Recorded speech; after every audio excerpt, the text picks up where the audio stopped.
Hi, and welcome back to the pod. Great to have you joining me. I hope you're listening to me while out on a glorious run. Um, if not, maybe you're in the car. Who knows? I don't know.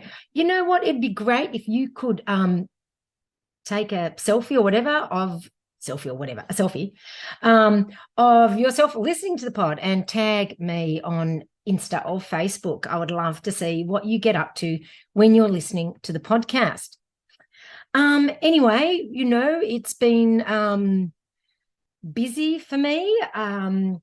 There was a lot of great appreciation for the episode last week with Megan Canfield. A lot of people resonated with what she was saying, with getting older and feeling slower, and and it's not just women, obviously, although men obviously don't go through menopause, but they have their own issues, no doubt, and generally as you get older, you get a little bit slower. I mean, it's a fact of life. So it is hard, but it's something all athletes will face at some point if they keep going with this, with running or with whatever sport you're doing. Honestly, I mean, we're very lucky in running, and in that we actually have a longer time frame that we can keep going and be at our peak, for want of a better word. In some sports, it's a much younger, time that you're out of the peak of the game. So we are very lucky, and that's just another reason why ultra running is so fantastic and why we all love to do it. So today on the podcast, I have one of my clients, but she is also a great athlete, and her name is Brooke, and she is doing a big run, and I am helping her to build up the kilometers to get to that run. So I thought it would be interesting for you all to hear about it and to support her, because it's always great when people are doing these sorts of things to raise funds for important reasons. And in this case, it's mental health within the industry that she has been working in, which you will hear about. And quite frankly, I think it's, warranted and needed.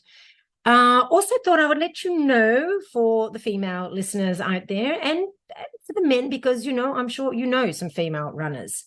I have received a lot of feedback that women would like some more information about how to run and train and race a bit more in tune with their menstrual cycles. And I have put in a lot of work, a lot of research, a lot of study into creating a workshop that I will run online on Wednesday, the 22nd of February, starting at 7:00, and it will go for 2 to 3 hours, which I know is a late night.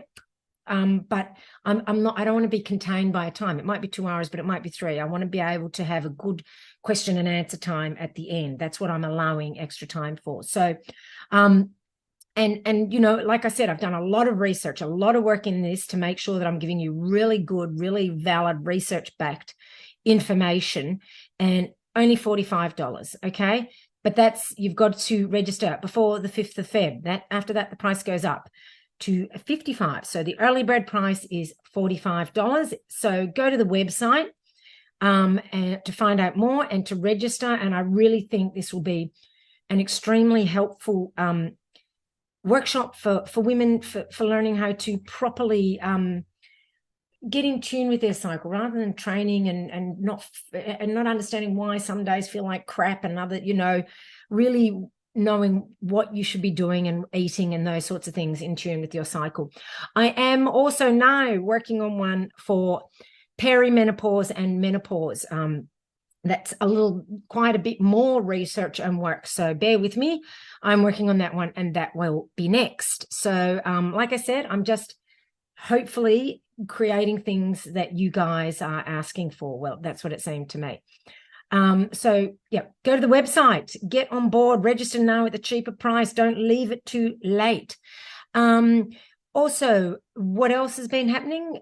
I have been still recovering from my surgery. Running is still not quite right for me. I'm not really sure what's going on. Went to the doctor today to get some blood tests and those sorts of things going on to find out what's happening for me. So who knows? The human body is an amazing and intricate machine, and sometimes just the slightest little thing can have a larger impact. So that's why I'm sort of, doing my own due diligence and making sure that I'm not missing something along the way. And I always say, it's better to find out things and find out exactly what's going on with you rather than Dr. Googling it or second guessing or fearing the worst. It's better to know whether it's the worst or not. It's better to know so that you can, not that I think there's anything terribly wrong with me. It's better to know than to be conjecturing. And once you know, then you've got a game plan. And even if it comes back, nothing's wrong, well, then at least it's nothing wrong and you can move forward. So, that's what's happening for me. So I've been, getting back on the mountain bike, which has been really good fun. I used to be a mountain biker back in the olden days before I was a runner. So, it's good to get back out there. And I did get this new bike, like I said, after my other one was stolen. So it's nice to actually use my decent bike out on the trails properly rather than just on the bike path. And it is fun. But of course, that's been a bit of a struggle too, because everything at the moment, quite frankly, is a struggle. So, I've been sitting on that comfy couch, not that you can see it because I've got the background, watching quite a bit in YouTube. I would recommend watching 𝙢𝙤𝙨𝙨𝙞𝙤𝙣. He's got this YouTube channel, obviously, because it's on YouTube, where they kicked a football across England, and they do all these straight line missions, and it's really quite entertaining.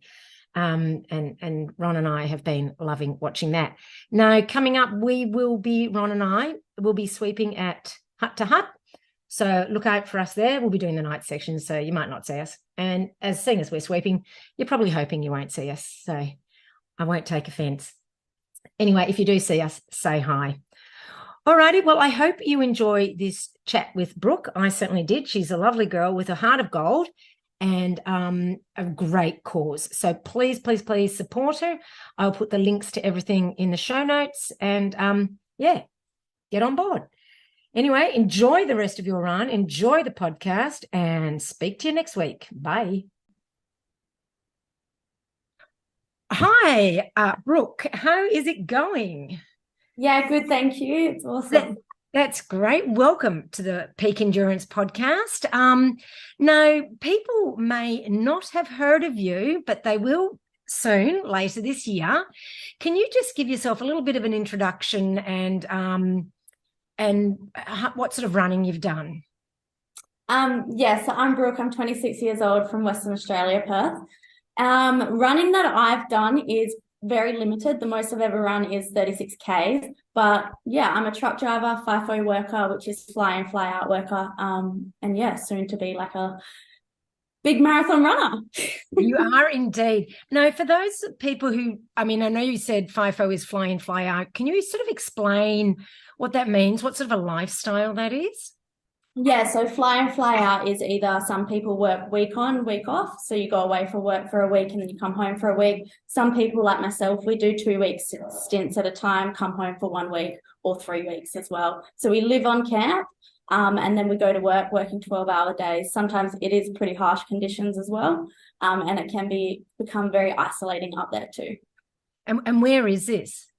It's in remote all over Western Australia, all over Australia actually, and it's working within construction and mining. So yeah, I work within construction myself. But yeah. Yep. And so when you fly into a place, I presume you're living somewhere else when you're not working, right? Yeah, for sure. So we go away, and like I said, we go away for whether a week or 2 weeks, and then we fly into the camp itself. But that means that we're leaving our friends behind, leaving our family behind. So we're not really home at all, apart from that week off. But then on that week off, you've got to cram everything else in. So it's a pretty hectic lifestyle. And for me personally, I just have to know my why I'm doing it, and that gets me through the days. Yeah, that would be a tough lifestyle. And you'd be like paying for accommodation or paying for where you live, but half the time you're not even living there. Yeah. So the site accommodation is like all paid for, and then they do our cooking and all that for us. But yeah, it's pretty much that. Yeah, that seems crazy. And then yes, that week when you're home, you're having to cram all the things in that everyone else normally does all the time into that short period of time. Yeah, and then honestly, there's some days where you just get so burnt out because you're trying to cram everything in, see your friends, see your family. And when you're on site, you miss out on so many activities. Like I've missed out on years of my nephew's life. I've missed out on like friends' birthday, my birthdays, just so many different celebrations, like weddings, funerals that you do miss out on. And yeah, that does get pretty tough. And also I'm guessing because you've been working 12-hour days, you need a bit of rest and recovery in that time too. You're absolutely knackered. Yeah. Yeah. And when you're there for 3 weeks, like, are you working 5 days or 6 days? What are you working? You're working the whole 7 days. Seven days for 3 weeks. Yeah. And you do get some companies, they give you 1 whole day RDO, which is like a rostered day off, sorry, that means. Which is like halfway between the 3 weeks. Or some they just give you a 6-hour break, which is like a sleep in. But you think about it, if you get that sleep in, it kind of throws your body off for the next half of your swing. So it's like, do we have the sleep in? Do we not? Me personally, I just try keeping to my routine for that time. Wow, that is tough. I don't think that 1 week off is worth that kind of hard work. Yeah. Wow. So, okay. So the biggest run you've done before we met was 36 Ks. Yeah. And what was that? That was literally a 1-day morning. It was actually start of 2020 when the Australian bushfires were happening. There was a Australian challenge that was going on to raise as much funds as we can. And I just hit up my mate one time and I was like, hey, I'm going to go out for a run. I'm going to try and make some donations for Australian bushfire appeal. Do you want to come? She's like, sweet. How long are we going for? And I was like, oh, I'll just run out to Dampier, which was 16 Ks. Yeah. And she challenged me. She's like, how are we going to get back? And I was like, oh, I'll just get a friend to come pick us up. And she's like, no, we're going to run back. So it was literally one Saturday morning, no training at all involved. I was just doing a bit of resistance training in the gym because as I have my whole life, we just decided to go for a run. That's awesome. And how was it? Was it a bit of a sufferfest? Well, it was actually really interesting. So all the way out there, it was like she carried me and she helped me get past that 16K mark and just keep going. But then on the way back, it was like I took over and something inside my head took over and it was just like, we've got this, keep going. And it was like I carried the team back. So, yeah, it was really interesting. You girls worked well together then. Yeah, it was a really good insight into the running. And at the end, when we got home, we're like, why didn't we just run another 4 or 5 Ks? We would have made a marathon, but woulda, coulda, shoulda, yes. Yeah, that's all right. So, so do you want to just, because you do have big plans for this year, and we're building, obviously coaching you and on the running side, and we're building up your kilometers. Do you want to explain to the listeners what it is that you are planning? What crazy plan you have? Yeah, so I'm going to be running from Pilbara to Perth, which is 1,600 Ks in total. And it's pretty much like from top of Western Australia all the way to the bottom of Western Australia. And it is to raise funds for mental health within FIFO and mining, and also the younger generation too, because it is just so needed and there's not much support out there. And yeah, I just want to do my part I can to it's called Impact to Ignite, to make an impact to ignite others to speak about their mental health and raise awareness for mental health, but just not just awareness, but actually seek the help that they are truly worthy of as well. And so you say within mining and FIFO, what's going on there? I myself firsthand have experienced it, and after speaking with so many guys on site and actually being in the industry myself, it is something that is really, really hard. It's something really hard to cope with on site. And then when you're on site, if you are having a bad mental health day, a lot of the times people just shrug it off, and it's time we stop shrugging it off and we actually hold those conversations. Yes, they may feel uncomfortable at the start, but it's trying to make those uncomfortable conversations comfortable to have, because when you hold that conversation with someone else, you also help them, but you also help your own mental health too.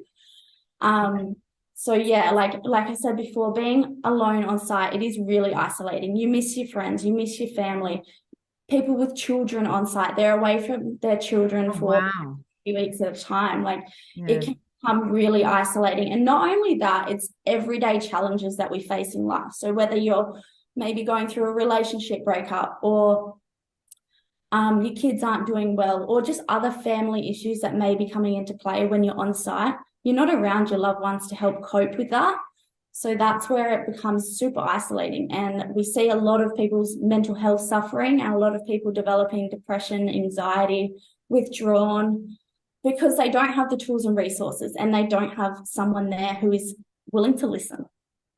Yeah, I mean, I can imagine it would be tough in that environment because there would be a sort of mentality around people that you don't discuss that kind of thing, I guess. But Yeah. Would I be right to say that it's mainly a male-dominated sort of field? Yeah, super, super right there. And that's exactly it is. It's just like the old ways. Oh man, toughen up. And I'm sick of people saying toughen up, because it's not a matter of fact to toughen up, because when you toughen up for so long, the kettle boils over. And that's where the suicide rates come in. Like on site, we lose at least 200 people a year to suicide. And finding your mate in their donga doing that is just really fucking devastating. Yeah. And that's it. Although it's a male-dominated area where people say toughen up, the men are suffering too, like it's not helping them. No, and to me, that's where I feel really privileged and really blessed to be in the industry, because I do open up and I do hold those conversations for men, but all it starts is with me sparking the conversation. And just, if they're asking how my day's going, just be open and honest. I'm having a real blue day today. But then by me opening up, it actually allows them to open up as well. So I've found. So the more I open up and the more I chat to the guys and actually ask about their mental health, the more they open up to me, and they, you just see the ripple effect as well. And then when they leave, they just feel so much better. And I'm like, can we have more people doing this? Yeah, yeah. And so with this raising funds, are you hoping that somehow or other that will enable them to be some sort of support network for people doing this kind of work? What is it? What is the aim for that? Yeah, so with raising the funds, I've partnered with 20 Talk and the Blue Tree Project. So the Blue Tree Project has honestly helped me through my darkest days, especially when I'm on site. She's going around Australia raising awareness for mental health, but also planting blue trees in the outback remote parts of Australia to spark that conversation with your mates. She's holding workshops and webinars and all that to help spark the conversation. And the reason why it's helped me so much on site is whenever I see a blue tree, it just gives me a glimmer of hope to keep going. And I absolutely love that. So what's a blue tree? A blue tree is literally... So on site, sometimes you can't actually, for the environmental reasons, you can't paint the blue tree. So what they've started doing is actually making blue trees out of steel frames and putting... Oh, okay. Cool. Otherwise, like in the remote parts and like the regions of Australia, you might see a blue tree that's painted, and it just gives you that glimmer of hope that there's happiness within the darkness. Okay, so it's like a symbol, and when people see it, they know. Yeah, I love that idea. What a great idea. Yeah. All right. Well, that's great. And who is the other organisation? That one's 20 Talk. So they raise a lot of awareness and they deliver a lot of programs to the youth of Australia, all around mental health, all giving them the tools and resources to make sure that they know what to do if they do have a blue day. And it's not just like a one-stop shop. It's kind of, they give you all the tools and resources to implement and teach that as well. Yeah, because it's one thing to start a discussion, but it's another to have some strategies that actually help people, isn't it? Exactly. And that's what I see. I see a lot of people raising awareness, but what do we do with that awareness? Yeah. It's like whenever I hear the Are You Okay Day, which it's great to talk about things, but then what? You can't just say, are you okay? And then, it needs to be a little bit more than that. It's more than just a conversation, really, isn't it? It is. And it's not just about having a conversation one day a year or like a week kind of thing. It's about noticing the signs in your friends and loved ones and actually being able to act on it then and there, instead of waiting until they have depression, instead of waiting until they're self-harming, instead of waiting until it's too late. Yeah, 100%. I agree. And you were talking also about it, you're wanting to do it to raise mental awareness, but you're also saying for young people, what's your focus there? Yeah, so I started experiencing depression and anxiety when I was 13 years old. And that was a lot of because where I was in life and in the family dynamics at home, going through split parenting, relationship breakups in that sense. That was really hard. And that was when my mum first went FIFO. So it kind of forced me to grow up as a child too. And that's why FIFO will always have a massive place in my heart, whether I'm in it or whether I'm out of it. I just resonate from the child's perspective, but also from the people who are out there working it too. So that is really where that stems from. And I didn't know what to do in those cases. And running was my escape. Yeah. So all kind of ties back into running as well. Yeah. Yeah, and that's right. No, well, that's great. And are you hoping, we'll get into the details of the actual run. Are you hoping that along the way you will stop in communities and do some sort of talks, or what are you hoping to do, anything like that? I haven't really. Or do you think you might be a bit too tired? I definitely know I'll be absolutely knackered, but I haven't really thought about pit stops along the way, because in Western Australia, honestly, the run that I'm doing, there's not many towns, there's not many communities. It's literally just like a massive highway and a lot of bushland. So yeah, we'll see. So it's 1,600 kilometers. That's a long way to go. How are you intending to break that up? And what's your route, so that people can have a look and see how remote it is? Yeah, so the route, we're starting in Karratha, and then we'll be going down Carnarvon Way, Newman Way, Exmouth Way, all the way through Geraldton, and then we finish up in Perth, Scarborough, Western Australia. The plan of attack is to do it over 30 days, and that means I'll be running minimum 50 Ks a day. Ideally, it will be 70 Ks a day, but we just have to give or take if there's any injuries, any setbacks, and yeah. Are you scheduling in some rest days? No, I have not yet. No. But I'm assuming we will talk more about. Yeah, we'll talk more about that. We're still just building things up, but that's something that we need to consider. Now, so far, who have you got on your crew? So I've got Nick, he's my physio, and he's doing a lot of strength stuff with me. And I got yourself as a running coach. It's awesome. Will Nick be coming with you? Because it would be good to have a physio with you. Will he be actually coming? Well, he has promised that he'll be there when we finish, but I don't know. 30 days is a long time. So This is where I really need to build out my team to actually 30 days is a long time. And it could be even like a tag team. So whether we get some physios in Perth on board and tag team out, that would be really cool, because the support crew on the actual 30 days is going to be massive too. Making sure. Yeah, that's kind of what I was getting at. Have you nailed down who's going to come with you physically? Oh, I have two people. So I have my dad, and then I have Rowan. That is like physically who will be there for the whole 30 days. Oh, that's good. But other than that, no, not yet. That is what the next 2-3 months is all about, is just planning out those finer details of it, because the more I look into it, the more I'm like, well, this ain't just a Saturday morning run. No, I'll have to get you in contact with Sean Bell. He's done this sort of thing before, and he'll have lots of tips for you, I'm sure. Yeah, awesome. That would be wicked, because I don't really know anyone who's ran this far. Yeah, no. And it's a big thing, because, you've got to think about the crew get tired too. So, you need to sort of give them, I mean, obviously you get tired, but, you're kind of expecting that, but they do too. And you need them on top of their game too. So it's a big juggling act at the end of the day. What sort of temperatures are you going to be faced with? Temperatures. So I've tried to put it off for as long as possible for training purposes. But if we start it any later than August, it's going to be way too hot. As in, leaving Karratha, it will probably be about 28 to 30 degrees. Oh, and then that sounds terrible. But you'd be more used to hot weather, wouldn't you? Yeah, for sure. I'm definitely climatized to hotter weather. But then as we're coming down the coast, it will just get nice and cooler as well. So okay. It'd be nice to finish like that. Yeah. Well, then that's good. But if you're running towards the cooler weather, that's something to look forward to as you're going.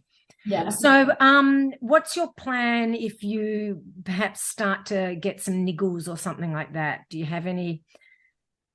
Not yet. Getting it done, not yet. Yes, yeah. I mean, and what often happens is sometimes even niggles come up, and athletes who do this sort of just keep running, and the body repairs itself on the go. I've heard that happen so many times. So the body is an amazing thing, basically. Yeah, and I think because I am starting to prep my body so far in advance, that is an advantage. Yeah. But yeah. And like we've spoken about with you've got the running, but you're also doing the weights and quite heavy weights, which I think really help to make your body strong and robust and resilient to the effects of lots of running. Is that how you've been planning the weights? Yeah, for sure. So I've kept my whole weight routine pretty much the same, dropped it back a little bit as I'm more increasing my running, but now I have a strength coach on board to take care of all that for me. But I've been training since I was 14 years old. So my body is pretty strong in that sense. Yeah. And you would be, obviously you would be able to do them all correctly. So you're not working through the learning of the weights. That's something you've got, and there's no way your form would be off or anything like that. Yeah, for sure. So that is definitely one thing that I was like, yep, got that right. Now, another thing we were talking about recently was the concept of recovery, because it's so important as we're building the kilometers up. What are you doing for recovery as in your training, and then that you can maybe use after each day after you've finished running? Yeah, so I've been having a lot of ice baths and a lot of Epsom salt baths recently in the past few weeks. I try to have them 2 times, if not 3 times a week. And then as for stretching, it's just foam rolling each night, stretching out the muscles, and Pilates as well. I've incorporated a lot of Pilates, just easy flow movements. Yeah. And, we also talked about you getting extra sleep and all that sort of stuff. You're focusing on that as well? Yeah, so, and the more that we go on into this whole training phase, the more I'm actually going to have to say no to activities, which is like pull myself away from those social environments, because the importance of sleep on your body is one thing that I'm massively noticing. Yeah, it makes such a difference. And like we sort of spoke about also, this is just one period of your life. The social activities will still be there, in October, November and all that sort of stuff. So, I think, yeah, it's like honing that focus in, and life is so rarely balanced, as you would know from doing FIFO anyway. So this is just a state of imbalance at the moment, I guess.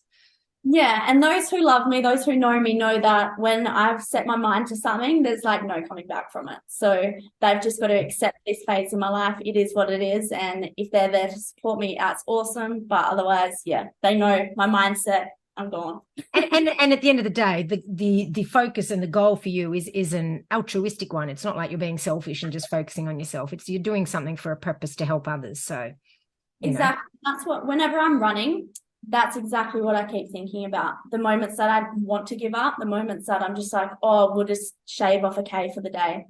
It's the moments that I'm like, no, I'm doing this for other people. I'm doing this for a bigger reason. And that is the moment that like keeps me going for more. Yeah, and that's often said in running, is that why is what keeps you going, especially once you get into ultras. And is that what you're going to use during the actual event? Yeah, for sure. It's just always holding that reasoning why close to me. And then having a big supportive network of the FIFO crew as well has been a real big help too. Yeah, I can imagine that they would be really supportive. Now, you've started your own business, is that correct? Did you want to talk about that a little bit? Yeah, I have. I've started my own business, and it's been in the making for so many years. And to me, the reason why this whole thing actually has come about is about 4 months ago, I had a car accident. I was hit by a truck.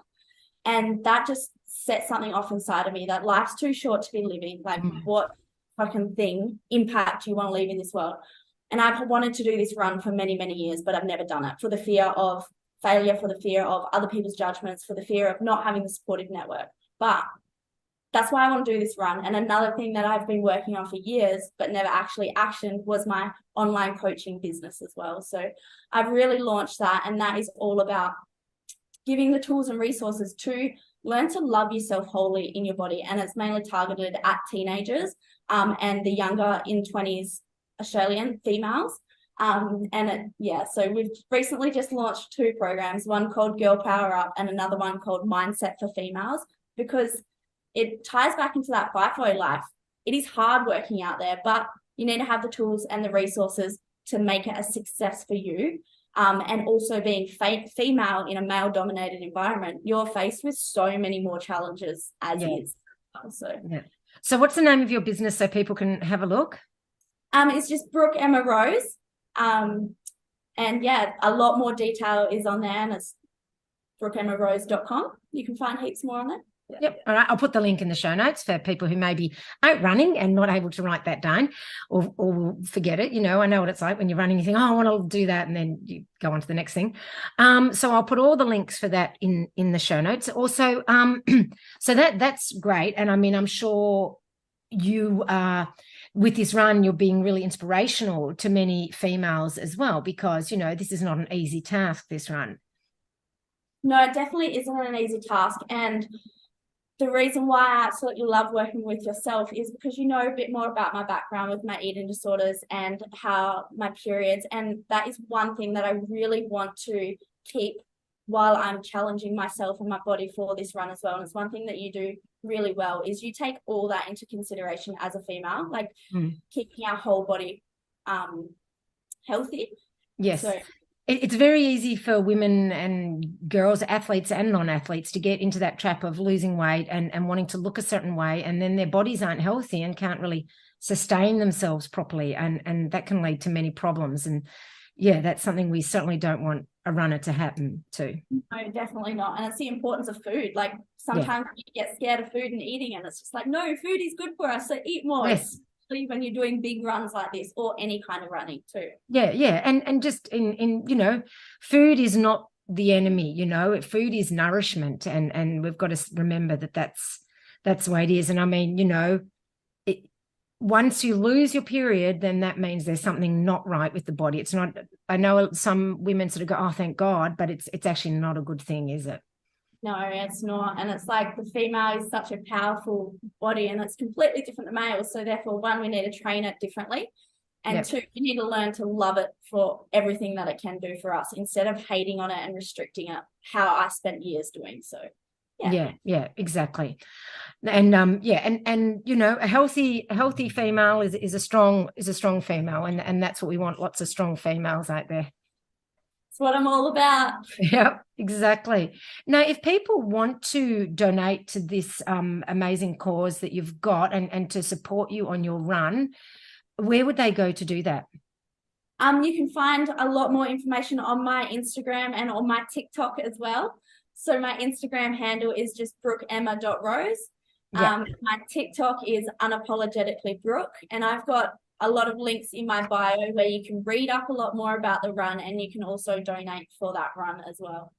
Excellent. All right. Well, I'll put the links to that in the show notes, and I'm sure then people can go and check that out.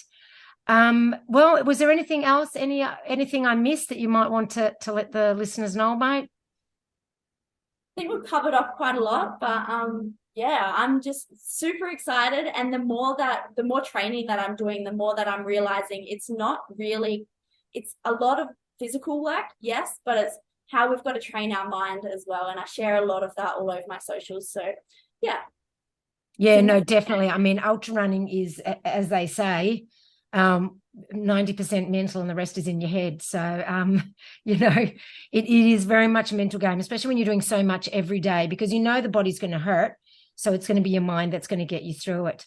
I'm hoping that we can catch up with you, over the next few months, see how the training is progressing and your plans and all that sort of stuff, and even your business and that sort of thing. How does that sound to you? Yeah, that sounds really good. Yeah.